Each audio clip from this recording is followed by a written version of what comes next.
temeram a Deus, ele lhe constituiu família. Então ordenou Faraó a todo o seu povo, dizendo: a todos os filhos que nasceram aos hebreus lançarei no Nilo, mas todas as filhas deixarei viver. Obrigado, Senhor, pela tua palavra. Louvado seja Deus. Graças ao nome de Jesus. Irmãos, hoje é um dia atípico, né? Um dia diferente para toda a nossa nação, um dia de eleição. Quem aqui está acostumado a votar sabe, eu nunca fiquei tanto tempo na fila da votação como hoje. Aconteceu com vocês também, não? A gente ia ali, votava rapidinho, às vezes chegava e não tinha nem ninguém. Hoje a gente ficou mais de 40 minutos na fila, teve gente que ficou 1h30, né? Então acho que o povo acordou para votar mesmo, né? E eu espero que seja só isso mesmo, não é? E um dia típico, porque foi um dia cansativo, um dia apressivo, um dia que muita gente espera uma coisa e vê acontecer outra. E nós temos sempre falado aqui, irmãos, ligue seu coração na eternidade. Um cristão, ele não pode se adequar aos movimentos da terra.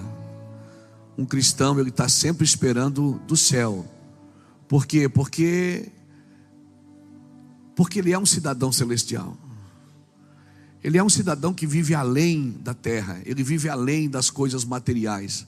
Ele vive além do funcionamento do mundo. Um cristão, ele tem os seus princípios bíblicos, os seus princípios celestiais, os seus princípios eternos, não é? E é claro, todos nós temos escolhas, temos decisões, temos vontades, não é? A gente torce para o nosso time de futebol, a gente torce, né, às vezes a gente assiste um filme, o bandido leva sempre vantagem, dá vontade, né? Quem já foi no cinema assistir o filme do Rocky Balboa, né? Meu Deus, o Rocky apanha, quando chega no último round ele derruba o cara, mano. Para que esperar tanto tempo? Não é? Porque não derrubou logo no começo? E aí a gente fica pensando, né? Quem já foi ver o Rocky Balboa, quem sabe o que eu estou falando? O Rocky apanha, daí cai assim de joelho, e a mulher dele fica lá fora: levanta, né? Há quem diga que um homem precisa de 3 mulheres na vida dele. Uma para dizer: levanta, filho. A outra para dizer: levanta, meu amor. E a outra para dizer: levanta, pai. É mais ou menos assim. Então o Rocky Balboa está ali naquela pressão, daí ele começa a lembrar das coisas que aconteceu, do treinador dele que já morreu, né? E aí toca aquela musiquinha. Quem lembra da musiquinha, irmão? Meu Deus, não lembra não?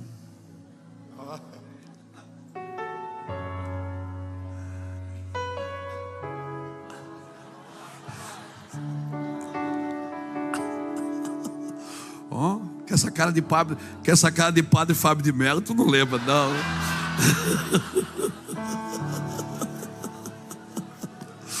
Ele assistiu o Rocky Balboa, é do teu tempo, né? O Rocky Balboa. É. Do terceiro em diante, né? O irmão não lembra do primeiro. Não, do primeiro não lembro. Então, irmão, é mais ou menos isso. Aí toca a musiquinha, pronto. Em um round ele vence tudo, né? E aí aí termina o filme ali. Poxa, parece que a parte boa só termina no fim, né? O cara sofre o filme inteiro, irmão. É 1h40 de sofrimento, é 3 segundos de glória. Eu fico perguntando: ô Jesus, que luta. Mas querido, a vida do crente é assim. Nós temos dificuldade, mas nós temos um cenário para promover, e é um cenário celestial. Deus tem os seus meios de fazer as coisas. Irmãos, nós somos chamados como ministros do Senhor. Quando falo nós, não é só quem está aqui no púlpito não, quem está aqui no altar não, é toda a igreja. Todos nós somos chamados como sacerdotes. E nós, irmãos, nós não somos ministros de uma ideologia política, nós não somos ministros de uma corrente filosófica, nós não somos ministros de costumes religiosos, nós não somos ministros de ambições materiais, nós somos ministros do Evangelho. Então, mais do que dar nossa opinião, nós temos que promover o cenário bíblico. E o cenário bíblico aponta para os dias difíceis, aponta para situações difíceis, aponta, e ninguém pode parar o que Deus está fazendo. Eu só achava que não ia ser agora, eu achava que ia demorar mais, mas o cenário de Deus é o cenário de Deus. A igreja sempre foi gloriosa no meio dos cenários difíceis, amém? Porque a igreja, ela aguarda algo superior. Nós somos chamados para guardar algo superior. Está na Bíblia, irmão. Ah, mas eu sou católico. Não interessa, você é cristão. E se você crê nas Escrituras, as Escrituras trabalham sempre para prevenir você. Não é só para corrigir você, é para prevenir. E se nós, como homens, entendêssemos que as Escrituras trabalham para prevenir, tinha mais Bíblia na escola do que no presídio. Mas a gente usa as Escrituras para corrigir e não para prevenir. Porque se a gente usasse as Escrituras para prevenir, e o homem entendesse que as Escrituras é um balizador de comportamento, é um balizador de Deus, não é? Nós teríamos mais Bíblias nas escolas do que nos presídios. Mas a gente acha que quem precisa de Deus é quem está ferrado. A gente acha que quem precisa de Deus é quem é viciado. A gente acha que quem precisa de Deus é quem tentou tudo na vida e não deu nada certo. Aí ele vai para a igreja e parece que o negócio funciona. Não, irmãos. A Bíblia sempre foi um balizador das grandes nações. Israel até hoje tem o mesmo idioma, o mesmo costume. E ainda é o pai que ensina o filho e a mãe que ensina a filha. Sempre foi assim. Israel, país lá de 8 milhões de habitantes, está ao redor com 300 milhões de habitantes que querem aquela terra, mas nunca conseguiram pegar. Por quê? Porque é um balizador de proteção às Escrituras. O propósito de Deus, irmãos, na vida de um cristão, é mostrar para ele que ele pode usar o padrão bíblico para servir a Deus e para ser um bom homem, para amar como Jesus ama. E alguém me perguntou esse dia: pastor, qual é a recompensa de amar? Eu digo: a recompensa de amar, a gente sempre quer ganhar alguma coisa por fazer uma coisa boa, né? Eu sei que quando essa pessoa me perguntou isso, qual é a recompensa de amar, ela estava pensando assim: se eu amar eu vou ter recompensa, eu vou ganhar uma coisa boa. Porque a gente sempre quer ser premiado pelo bom comportamento. Sempre a gente espera um prêmio. Todos nós esperamos um prêmio. Quando faz uma coisa bonita, pelo menos um elogio a gente gostaria de ter. Quando põe uma roupa bonita, pelo menos alguém dizer: uau, como você está bem. Todos nós esperamos. E alguém me perguntou esses dias: sim, tá, eu amo todo mundo, amo quem não me ama. E qual é a recompensa de amar? Eu disse: amar mais. Você vai ter a capacidade de amar mais do que você sempre amou. Seu amor aumenta, amém? Então, para mim, irmão, cristianismo verdadeiro é a reprodução exata desse espírito de amor. Isso é cristianismo.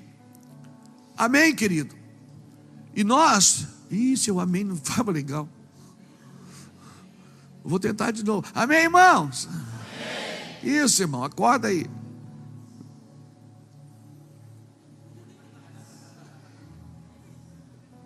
Eu vou ter que voltar de novo, não acredito. Eu tenho que voltar de novo. Nós estava mais 1h30, Jesus. Mas amém. Vamos para cima. Faz parte.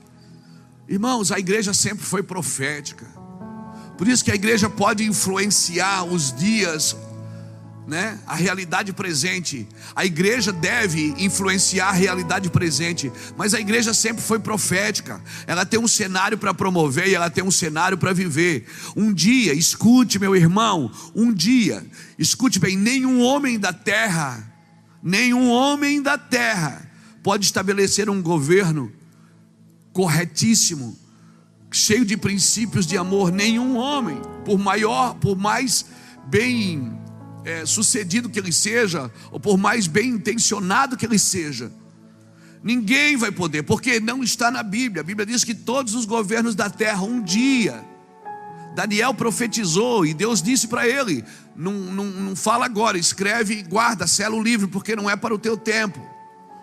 Daniel viu a estátua, Ele viu a estátua com governos na terra. E ele viu que uma pedra que foi cortada sem a ajuda de mão de homem, ela deu contra o pé daquela estátua, e um novo governo foi estabelecido, um governo que não teria fim nunca mais.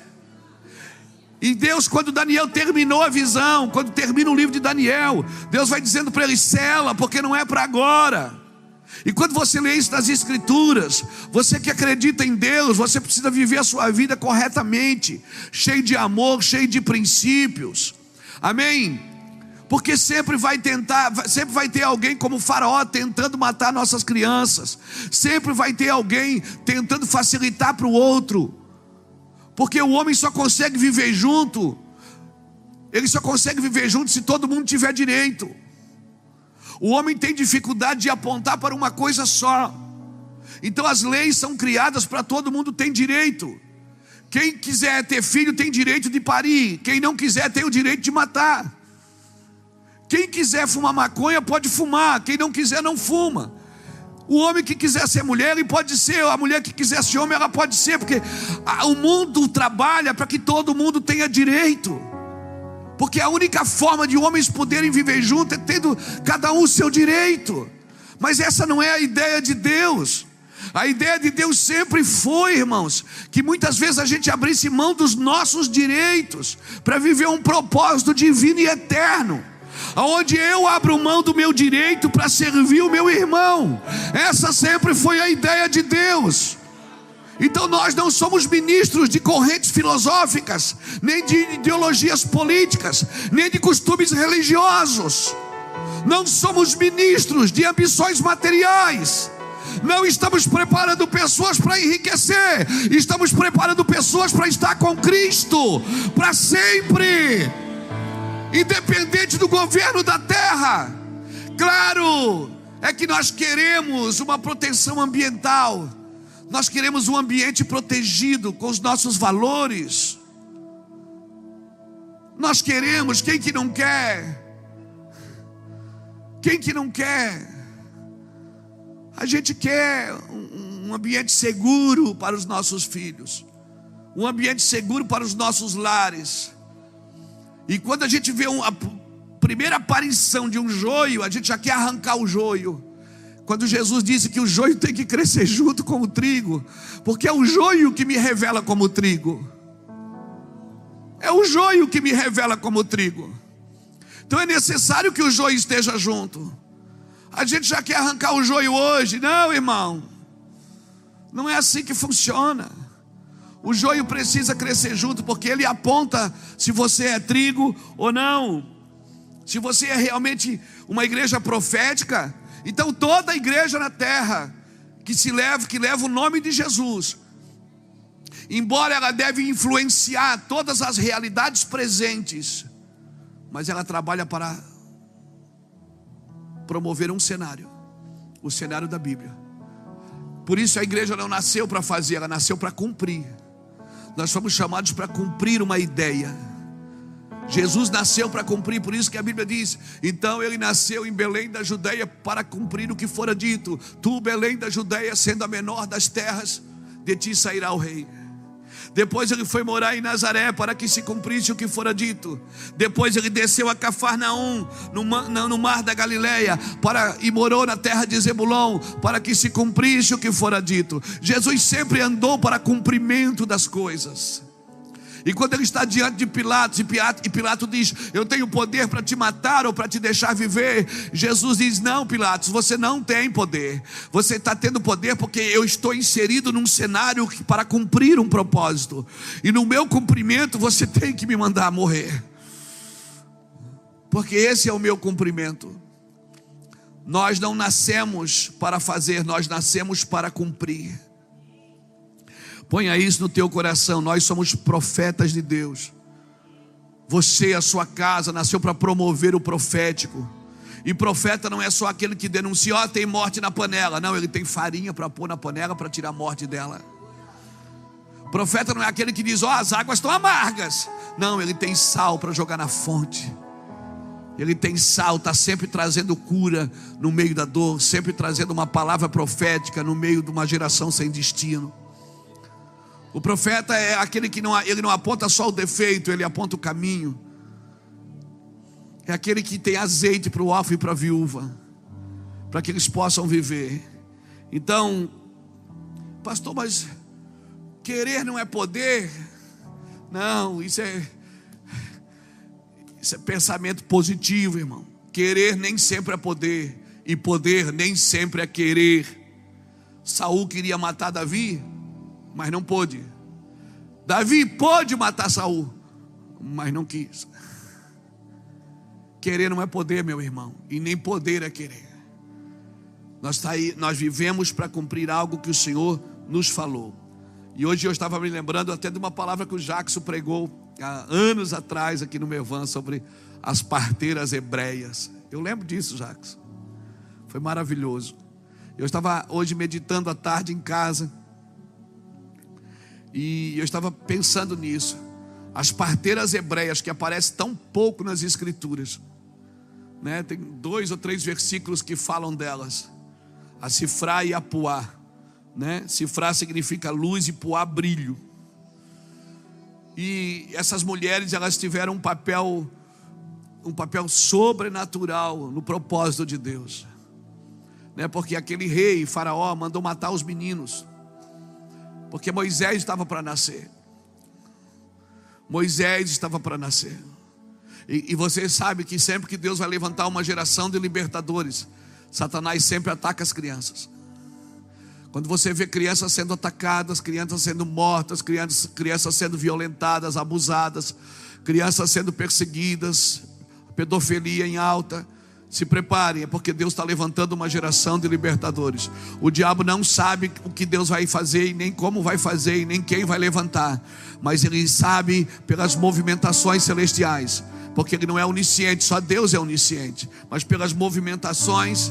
Ele está vendo as movimentações da igreja. Ele está vendo que os pais estão profetizando sobre os seus filhos.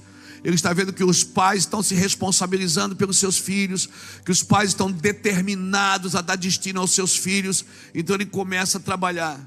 E essas parteiras hebreias, elas vêm para quebrar essa estrutura, né? Esse rompimento. São pessoas usadas por Deus para fazer um rompimento na organização humana. E eu oro para que isso aconteça na nossa nação. Deus ainda não levantou como gostaria os seus homens e mulheres que vão ser usados por Deus para trazer um rompimento. Homens e mulheres que vão desobedecer, vão desobedecer leis legais para poder trazer um rompimento celestial numa estrutura humanista. Martin Luther King falava isso, que nós não somos obrigados a obedecer leis injustas, e por isso ele morreu. A minha pergunta é: você está disposto? A lei de Deus é legal? Não, a lei de Deus é moral, porque daqui a pouco leis serão estabelecidas como leis legais, e aí você vai ter que decidir se você anda no que é legal ou no que é moral, porque muitas vezes você vai praticar leis legais que vão continuar sendo imorais diante de Deus. E aí aquela perguntinha: convém obedecer a Deus ou aos homens? Como será? Convém obedecer a Deus ou aos homens? Porque, não, mas eu tenho que obedecer às leis que os homens criaram. Então não entre mais num país comunista para pregar o evangelho. Então não entre mais, não trafique mais Bíblia. Eu já fui em país comunista pregar o evangelho, eu sei o que eu estou falando para você. Eu já fui em lugares que você não entra como cristão, você não entra como crente, como pregador. Você entra como qualquer coisa, menos como um homem que tem uma palavra de Deus para uma nação. Nem Bíblia você leva. Você leva a Bíblia no celular, no iPad, no computador. Então, irmãos, como que nós vamos viver nos próximos dias? Eu oro para que Deus levante homens e mulheres que preparem esse exército para invadir as regiões celestiais. É sério, irmãos. É sério. Não deixe as derrotas te pararem, nem as vitórias te acomodarem. A igreja vive em constante movimento. Em constante movimento. Quando vencemos em casa, vencemos através da nossa família. Quando vencemos a nossa casa, começamos a vencer outros ambientes. A igreja vive em constante movimento. E esse rompimento nessas organizações humanistas precisa acontecer. Eu oro para que Deus levante homens como Moisés diante de um povo. Eu oro para que Deus levante aquele viticultor, sabe? Que investiu numa figueira no meio de uma videira. Que invista em gente que ninguém acredita mais. Meu irmão, essas mulheres se arriscaram. Elas se arriscaram, elas tinham uma ordem do rei do Egito, que era considerado na época um deus. E disse para elas: olha, se nascer menino, vocês matem.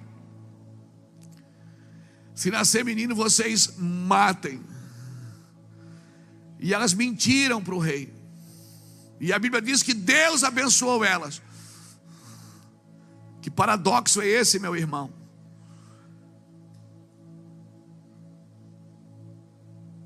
Se o pai da mentira é o diabo. E aquelas mulheres não tiveram coragem de matar os meninos, elas pariam os meninos. Quando ela via que era menino, elas davam para a mãe, diziam: ó, dá teu jeito. O faraó mandou matar, mas dá teu jeito. E o faraó diz: daí mataram os meninos. Ela disse: não dá. Quando a gente chega, já tem ganhado os filhos, é uma luta. Elas enganaram uma ordem humana para obedecer um mandamento divino.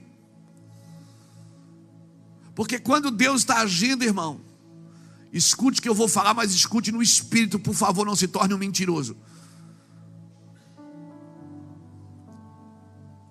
Se o meu jeitinho, se a minha mentira aumenta a glória de Deus, por acaso ainda sou eu um mentiroso? Paulo falou isso, mas não com essa letra que eu estou falando aqui. Então o senhor está dizendo que eu posso dar uma mentirinha? Não, eu não estou dizendo isso. Eu estou dizendo que vai chegar um momento na sua vida que você vai ter que escolher agradar a Deus ou aos homens. Vai chegar um momento que de escolhas na sua vida. Você vai ter que agradar a Deus ou aos homens. E eu espero que esse momento não esteja começando a acontecer. A minha oração para que não seja por esses dias. A minha oração é que Deus dê um tempo para a gente se estruturar melhor em santidade, em pureza. Que Deus nos dê um tempo para a gente se firmar mais em convicções divinas, porque nós não estamos preparados para uma batalha. Porque nós somos ensinados nos últimos 20 anos a prosperar, a enriquecer. Talvez nós temos que pedir perdão pelo evangelho fraco que pregamos nos últimos 30 anos, que não preparou as pessoas para dias difíceis. Quando chega um dia difícil, é o dia do diabo, não é o dia de Deus.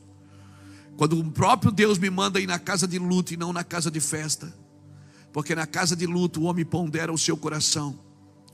Talvez nós temos que pedir perdão pelo evangelho fraco que pregamos nos últimos 20, 30 anos, que ensinou uma fé logística, que ensinou uma fé de conquista, mas não uma fé de suporte. A fé que a Bíblia ensina não é uma fé de conquista, irmãos. É uma fé para suportar. Quando passares pelos fogos, não te queimarás. Quando passares pelas águas, elas não te submergirão, os rios não te afogarão, porque eu estou contigo para te guardar. A fé que a Bíblia ensina é uma fé para suportar situações, não é para conquistar, porque Jesus já conquistou. Eu só preciso crer no que Ele fez e entrar no seu trilho, e entrar na sua vontade. Aleluia. Talvez eu vou ter que deixar algumas coisas vivas que o mundo está mandando eu matar, e talvez eu vou ter que matar algumas coisas que o mundo está mandando eu manter viva. Como que faz isso, pastor? Pergunte ao Senhor, caminhe com Ele. Eu oro para que Deus levante. Essas mulheres para mim são pessoas usadas para colocar novamente o céu alinhado com a terra. Porque numa geração que não tinha mais esperança, uma geração que não tinha mais nenhum vigor, uma geração que trabalhava de escrava para outra geração, para outra nação, não tinha mais esperança nenhuma. Deus segura uma criança, um menino, né? E Deus tem um senso de humor tremendo, porque O menino que Faraó queria matar, Deus escondeu na casa de Faraó. Ah, você quer matar o menino? Pois você vai criar um menino para mim, para aprender quem é que manda. Deus é maravilhoso. Ah, você quer matar meu menino? Você vai criar um menino para mim. E é assim que Deus faz. Faraó queria matar um menino, ele procurou em todos os lugares, menos na sua casa. Ei, por isso eu digo que tem muitos meninos que Faraó quer matar, que ainda estão escondidos na casa de Faraó. Ainda estão no mundo, não vieram ainda, não estão servindo a Deus ainda. Eles estão escondidos no mundo. O diabo procura em todos os lugares, mas não acha eles. Oh meu Deus, pega isso no seu espírito, irmãos. Pega isso no seu espírito. Tem pessoas que Deus escondeu para um tempo.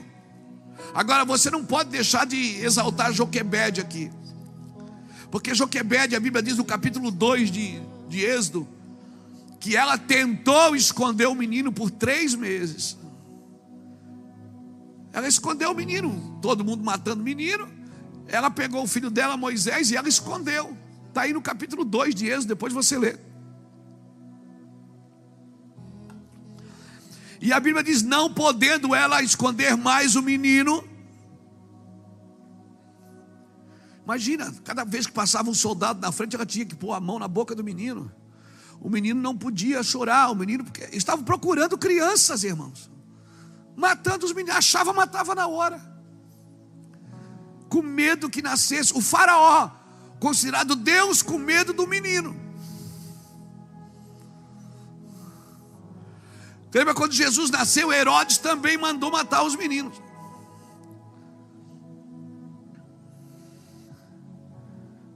Porque se o diabo repete a façanha, Deus também repete. Deus escondeu o menino na casa de Faraó. Deus pegou José e disse para José, pega Jesus e vai para o Egito. Já escondi um lá, deu certo, esconde o outro. Deus só repetiu. O diabo não tem novas ideias, irmãos. Ele trabalha com as mesmas tentações de sempre. As ideias do diabo não são renovadoras e não são inovadoras. Deus é que faz nova todas as coisas, o diabo não. O diabo é arcaico. Por isso Herodes quis matar o menino Jesus. Deus diz, pega o menino José e leva ele para o Egito, esconde lá, fica lá, que eu já escondi um lá uma vez, deu certo, vai dar tudo certo, depois você volta. Agora você tem que tirar um chapéu para Joquebede, porque Joquebede, quando ela não conseguiu mais esconder o menino, o que é que ela fez? Ela fez um cesto de junco, passou batume para não entrar água, colocou o menino e soltou o menino no rio.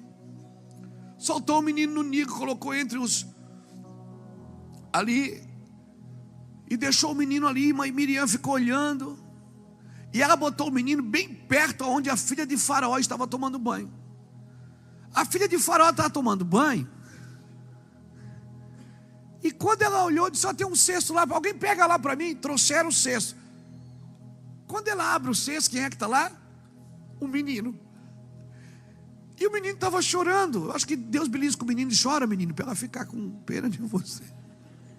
Estou inventando aqui, irmão. Estou a minha elucubrações, não é? Está ali. Abriu, viu o menino. Ah, está chorando mesmo, menino. Oh, está na Bíblia. O menino estava chorando. Aí ela olhou e disse, oh, que bonitinho. Miriam percebeu que ela gostou do menino. Miriam esperta, estava olhando e disse, ô tia, não vai estar aqui na Bíblia, tia. Miriam olhou e disse, tia, eu sei quem é que pode cuidar do menino para a senhora.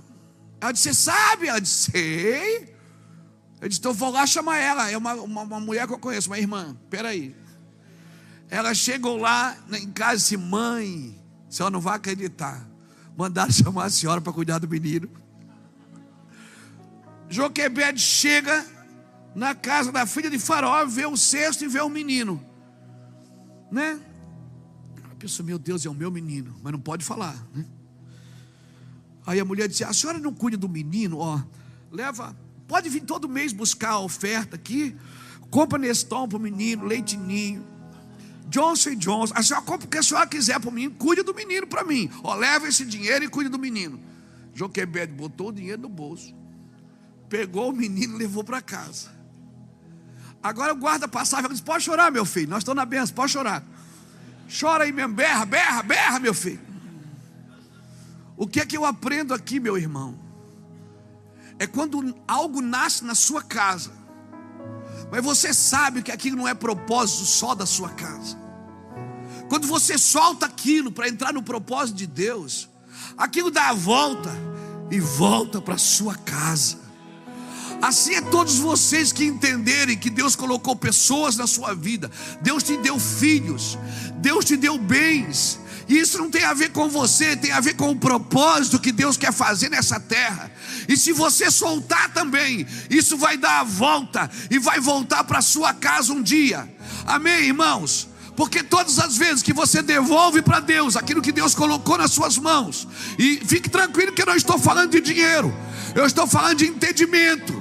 Quando você sabe que Deus te deu dons, que Deus te deu sabedoria, que Deus te deu condições, e você coloca isso no plano eterno, você entende, isso não é só para ganhar dinheiro para mim, isso não é só para beneficiar a mim, isso não é só para aperfeiçoar a mim, isso tem a ver com o plano de Deus para essa terra. Quando você solta para o plano de Deus para essa terra, isso vai dar a volta, vai tocar a tua casa, teus filhos prosperarão, tua família prosperará, tua casa prosperará. Entenda o propósito de Deus. E se você entende o propósito de Deus, você usa, desfruta dele. Então, mais do que ser usado por Deus, é entender o que Deus está fazendo, entender o cenário, irmãos. Puá e Sifrá para mim representam duas pessoas, duas mulheres, e mulheres na Bíblia fala de igreja. Puá, Sifrá é luz e Puá é brilho. Fala de apostólico e profético, de algo que está trazendo luz aos filhos de governo. E a Bíblia diz que elas temeram ao Senhor. Elas tinham uma regra, elas tinham uma ordem.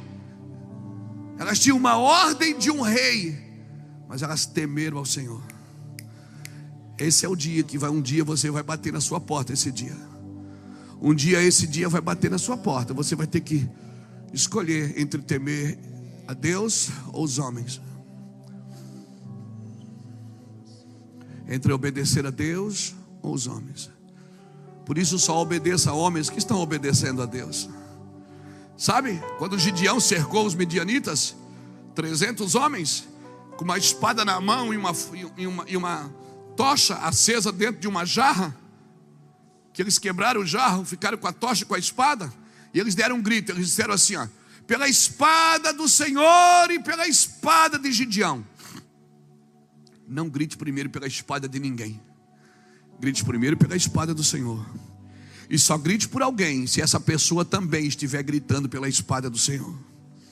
Siga homens que estão seguindo ao Senhor, sirva em lugares que estão servindo ao Senhor. Isso é Bíblia, irmãos. Essas mulheres temeram ao Senhor, e porque as parteiras temeram ao Senhor, o Senhor lhe constituiu família. Agora, elas não tinham família não, por isso elas eram parteiras. As parteiras naquela época, por que elas eram parteiras? Porque elas não tinham filhos, elas eram estéreis. Elas não tinham filhos, elas iam trabalhar para ajudar as outras a ter filhos. Elas não tinham. Sabe o que eu aprendo aqui? Já que eu não posso ter, eu vou celebrar quem está tendo. Já que eu não posso fazer, eu vou celebrar quem está fazendo. Já que eu não pari, eu vou ajudar quem está parindo. Eu vou abençoar quem está parindo. É isso que eu vou fazer. Você está me entendendo, querido? Então, enquanto você não dá fruto, comece a celebrar quem está dando. Enquanto seus negócios não deram certo, celebre com os negócios de quem está dando certo.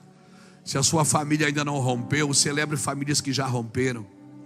Porque Deus, elas temeram ao Senhor, e porque elas temeram ao Senhor, Deus lhe constituiu famílias. Elas ajudavam os outros a ter filho, quando elas mesmas não podiam ter. Você pegou essa palavra? Tinha alguém que estava tendo, ela não podia ter. Imagina, já que eu não posso, eu vou ajudar quem pode ter. Já que eu não estou dando fruto, não é a minha estação, eu vou ajudar quem já está na sua estação. Irmão, para mim isso é cristianismo puro.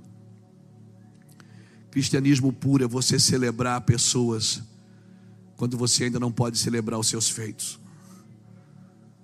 Oh meu Deus, que maravilhoso. Tem um texto na Bíblia que eu amo, 1 Coríntios 15, 58, que diz assim: sede firmes e constantes, sempre abundantes, porque no Senhor o seu trabalho não é em vão. O seu trabalho no Senhor não será em vão, irmãos. Não será em vão. Eu estou disposto a buscar no Senhor esse lugar dessas pessoas.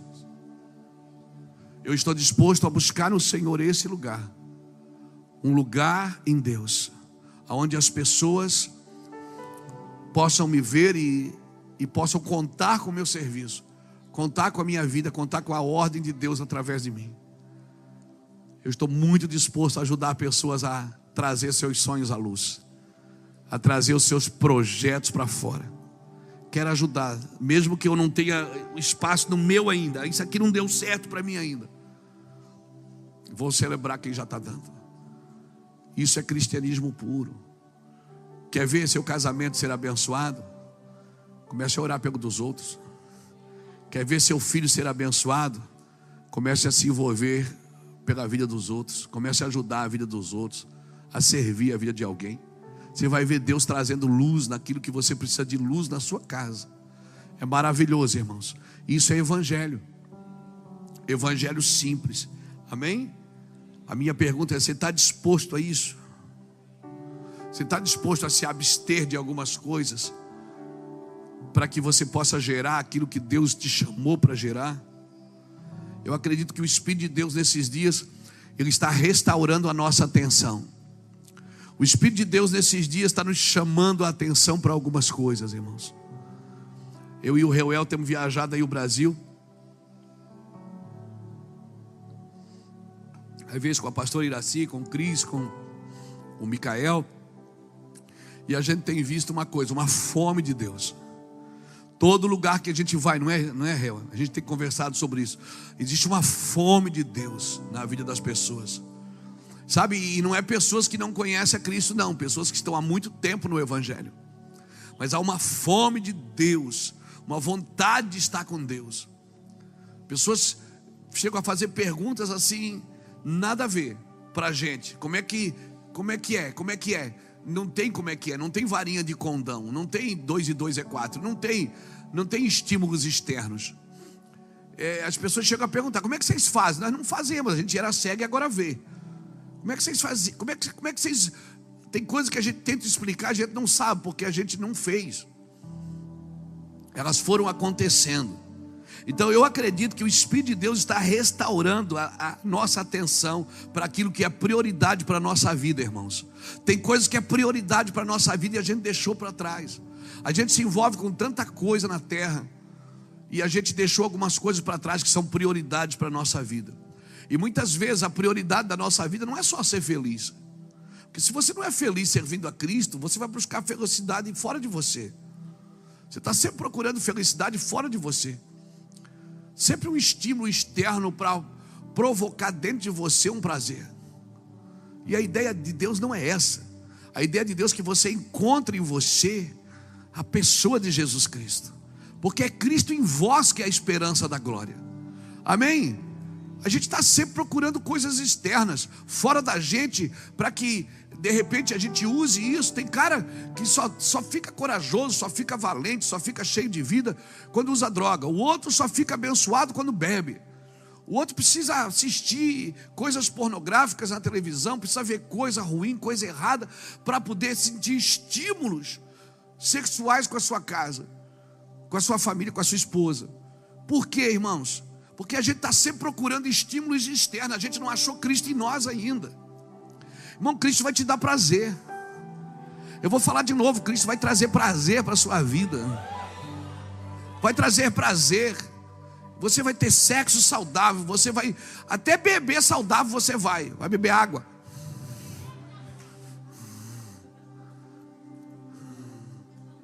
Verdade. Você vai viver saudável. Vai ter uma vida saudável de desfrute.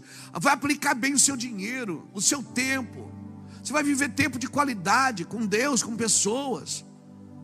Irmão, se você é Cristo em vós, é a esperança da glória.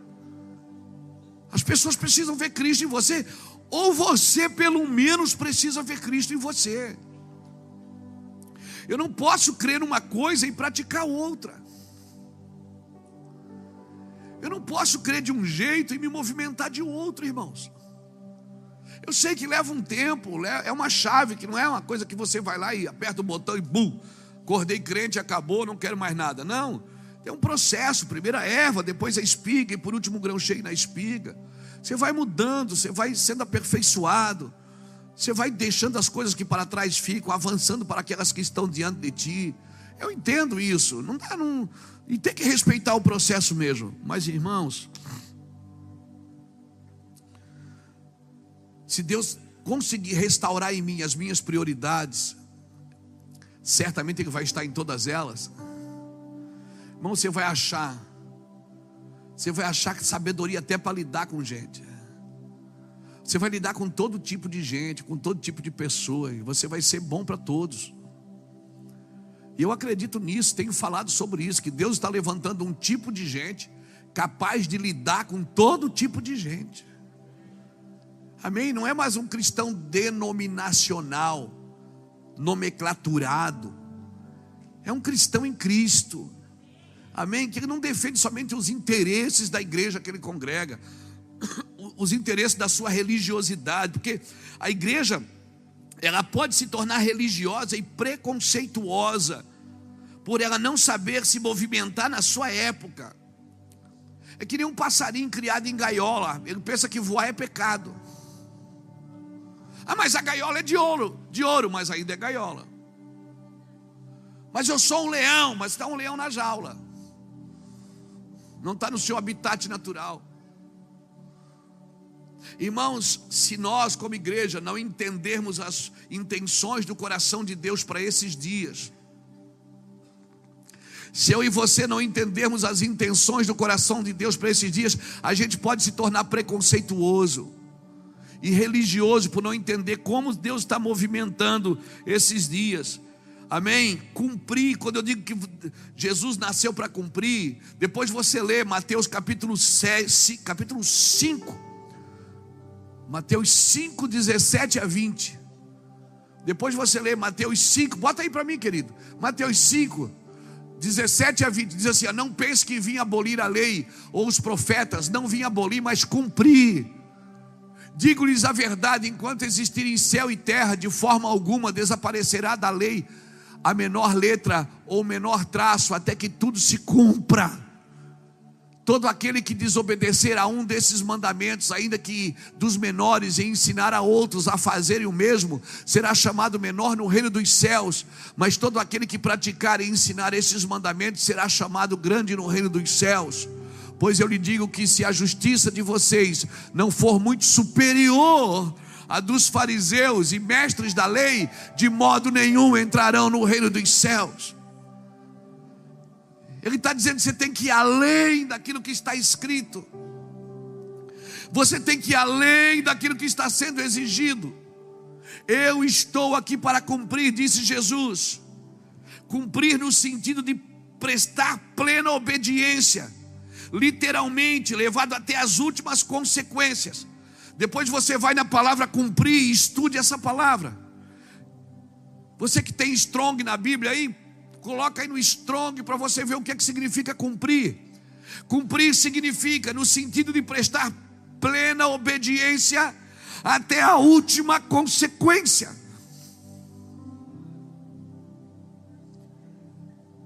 No sentido literal.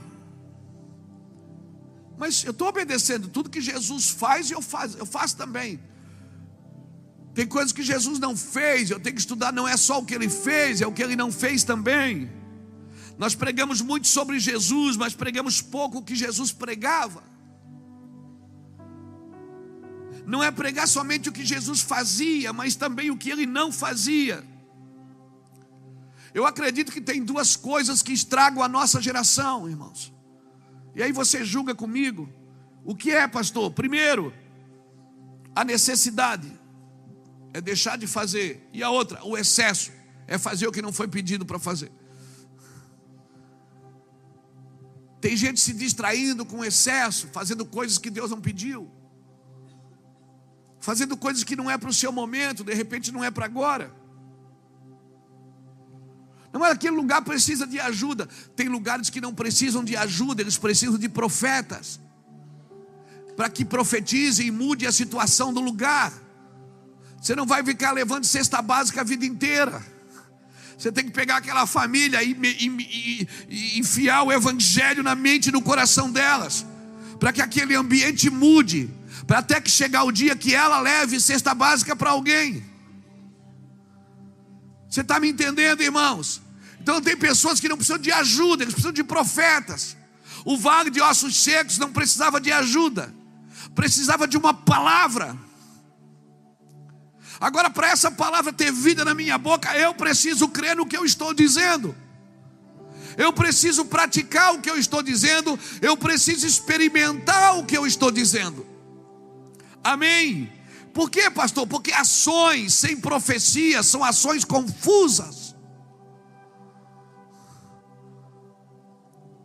O que eu falo tem que estar de acordo com o que o Senhor deseja fazer. Tem pessoa que você ajuda, ela vai ficar a vida inteira pendurada na sua ajuda. Glória a Deus, eu tenho pessoas que eu faço isso e ajudo mesmo. E você deve ter também pessoas que você ajuda. Mas essas pessoas precisam de palavras. Olha, Deus vai fazer assim, Deus vai fazer assado na tua vida. Amém? Amém. E o que é que você está disposto para corresponder com essa palavra que você está ouvindo? Eu vou fazer isso, vou fazer aquilo. Quando você vive para cumprir, irmão, você entende o propósito. Depois você lê comigo, ou pode ler na sua casa que é mais fácil, mais rápido também, Gênesis 45.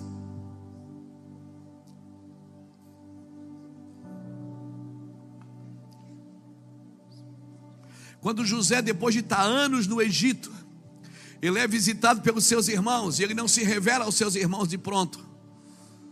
José está diante dos caras que venderam ele para o ismaelita, e os ismaelitas venderam eles para a casa de Potifar, e Potifar botou José na cadeia, e agora José é o governador do Egito. A terra virou, meu filho, a terra virou. Por isso toma cuidado, talvez pessoas que você persegue hoje, pode ser seu líder amanhã. Você está me entendendo?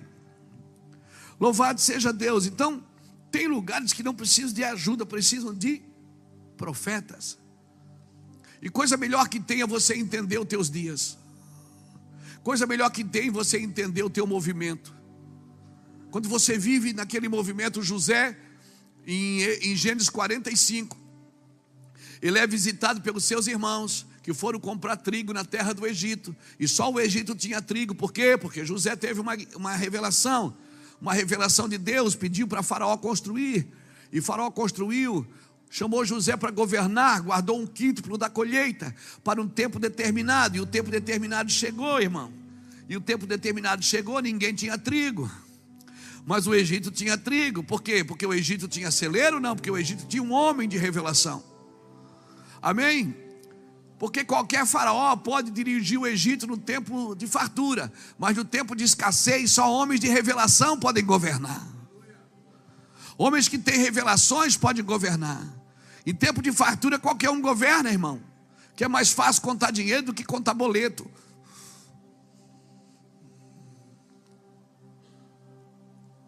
E o tempo estava muito bom no Egito. E Faraó teve um sonho, ninguém soube revelar. Você conhece a história? Faraó chama José, porque o copeiro falou para ele, disse: olha, eu conheci um cara na cadeia, que ele é bom de sonho. Agora, pasmem, quando o padeiro e o copeiro foram presos, você conhece a história, os dois tiveram um sonho dentro da cadeia. José disse: o padeiro vai morrer e o copeiro vai sair. E foi o que aconteceu, o padeiro morreu e o copeiro saiu. Quando o copeiro saiu, o que aconteceu?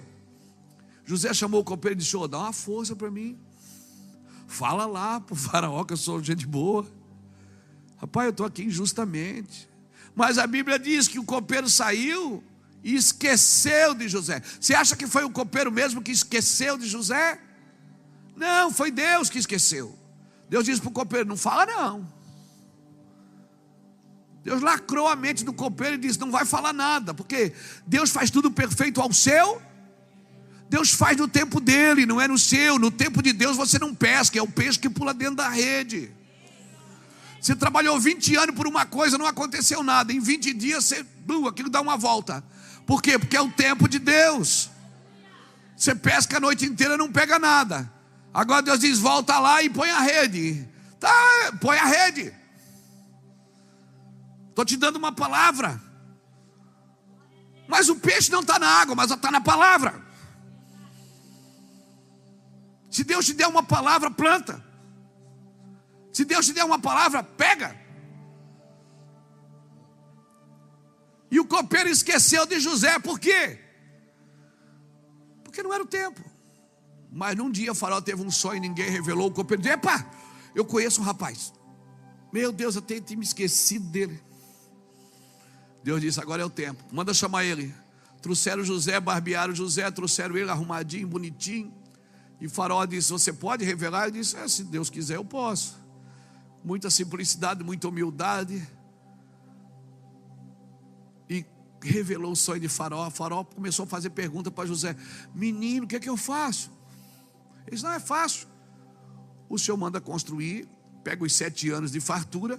Todo mês, quando chegar a colheita, o senhor guarda o quinto, guarda 20%. Quando chegar o tempo de escassez, nós temos comida para dar para todo mundo. Deus disse, o faraó disse: então peraí, pega o meu anel aqui, bota no dedo desse menino, dá uma volta com ele no Egito, e a partir de hoje, depois de mim, quem manda é você. O senhor fica imaginando quando Potifar viu José passar em cima. E você tem que ser curado por um tempo desse. Porque quando Deus te exalta num tempo desse, você olha para aquela turma que te pisou, você diz: mistério. Quando ele passou, que ele viu que o Potifar olhou e disse: meu Deus, é o Zé. E agora José está diante dos irmãos. Ele não se revela.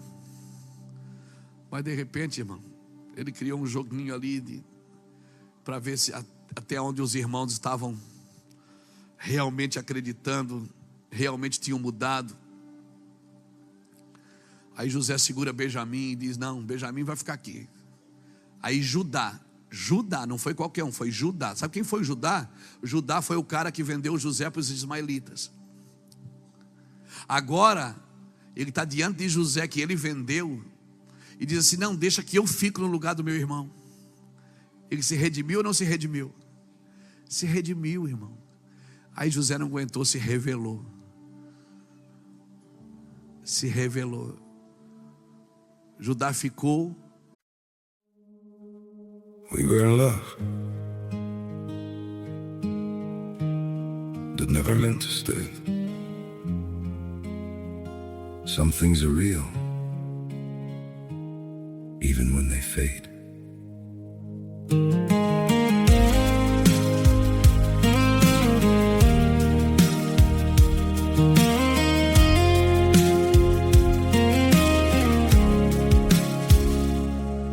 Used to think if we kept holding on, we could bend the truth somehow. But love can't fight what's pulling us apart, and it's breaking us down now.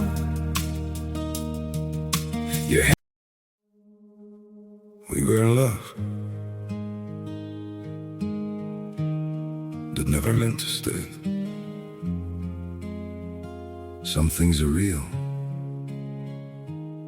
even when they fade.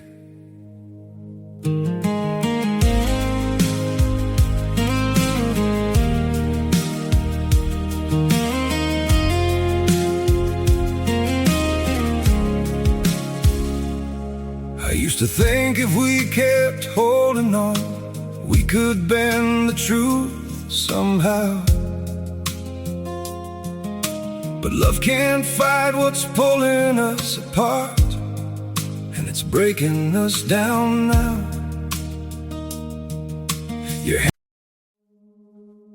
We were in love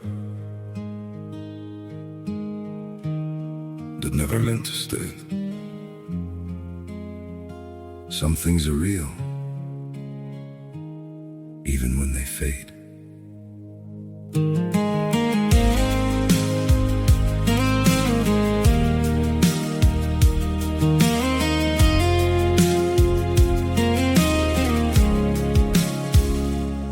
I used to think if we kept holding on, we could.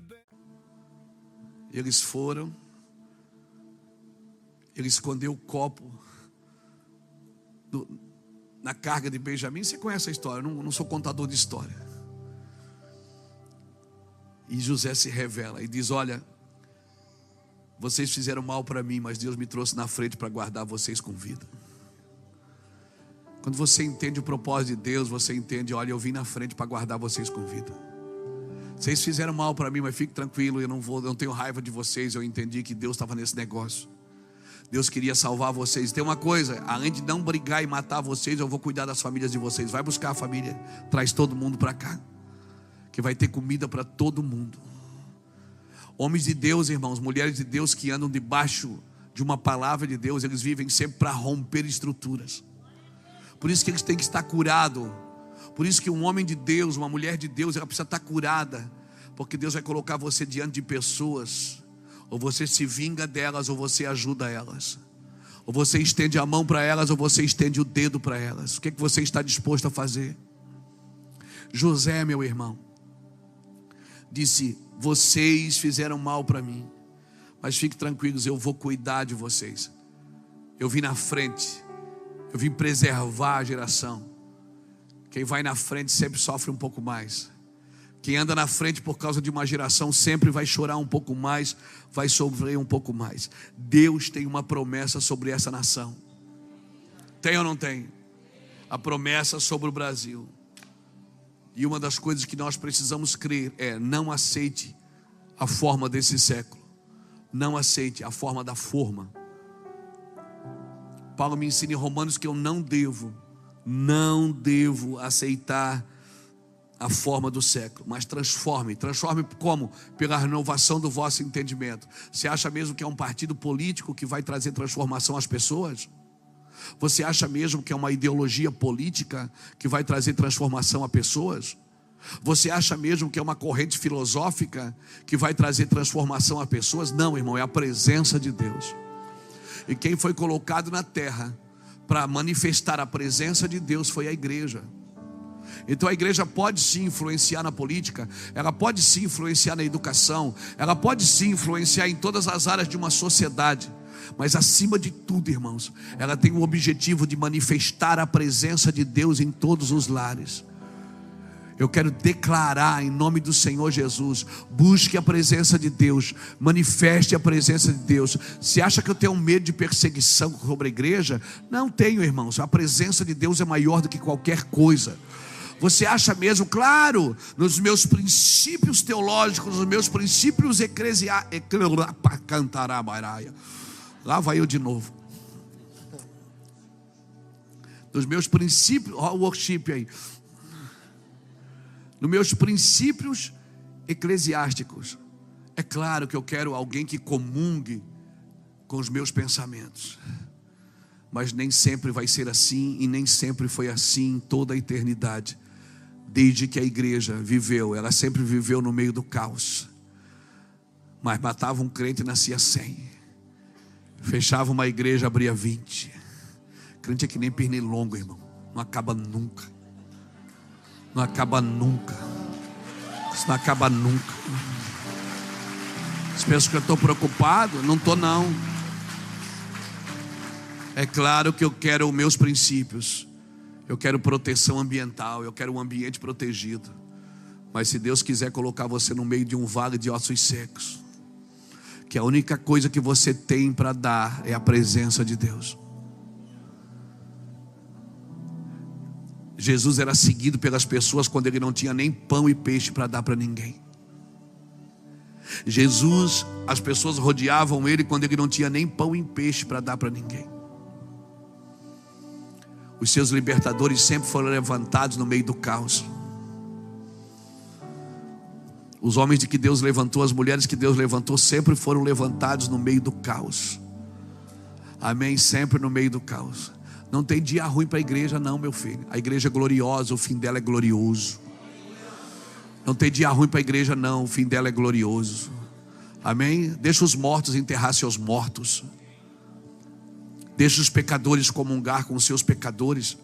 O que podemos fazer é amá-los, servi-los, levantar seus braços e estender as mãos. Deus é bom em todo tempo. Deus é um Deus bom em todo tempo. E não cai a folha de um pé de uma árvore que não seja da vontade do meu Deus. Você é calvinista, pastor? Não.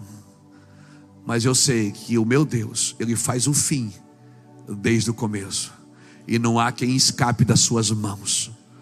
Ninguém vai escapar da justiça divina. Ninguém, nem o bom e nem o ruim. Todos nós vamos escapar. Não vamos escapar da justiça divina. Por isso, irmãos, que tenho eu além de ti?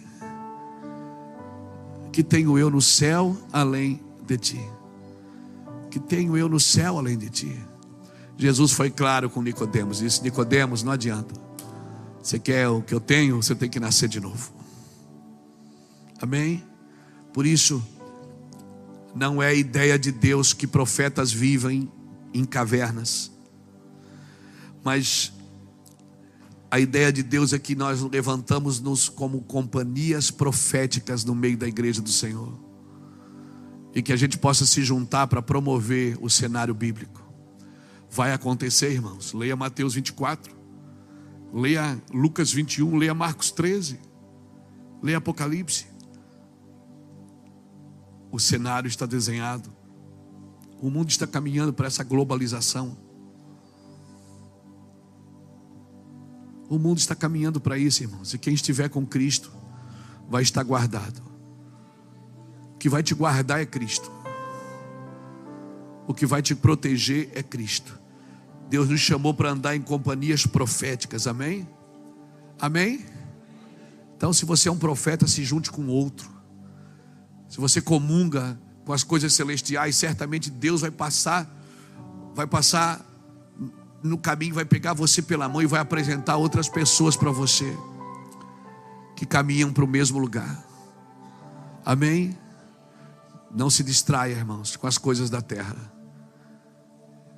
Elas duram até hoje, ou até o segundo turno. Você está me entendendo? Fique tranquilo. Você não tem que ter medo de nada. Você não tem que ter medo. Se o teu tesouro não está aqui, aonde estiver o teu tesouro, aí estará o teu coração. Quem é da terra, pensa na terra. Mas quem é do céu, pensa no céu. Glória a Deus por suas maravilhas, pelas suas grandezas. Glória a Deus, glória a Deus por suas maravilhas, pelas suas grandezas. Glória a Deus. Para terminar, abra Jeremias capítulo 3 comigo. Eu vou terminar aqui, bem rapidinho. Jeremias capítulo 3.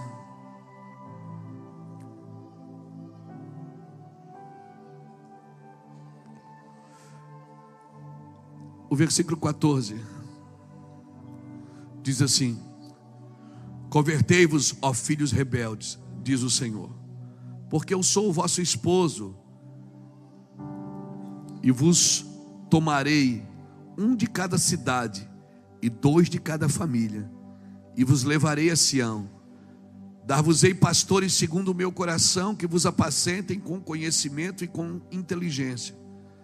Sucederá que quando vos multiplicardes e vos tornardes fecundo na terra, então, diz o Senhor, nunca mais se exclamará: a arca da aliança do Senhor. Ela não lhes virá à mente, não se lembrarão dela, nem dela sentirão falta. Não se fará outra. Naquele tempo chamarão Jerusalém de trono do Senhor. Nela se reunirão todas as nações em nome do Senhor, e já não andarão segundo a dureza do seu coração maligno.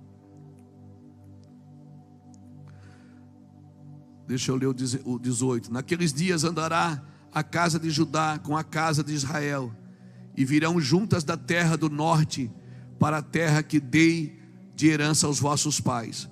Mas a mim me perguntava: como te porei entre os filhos e te darei a terra desejável, a mais formosa herança das nações?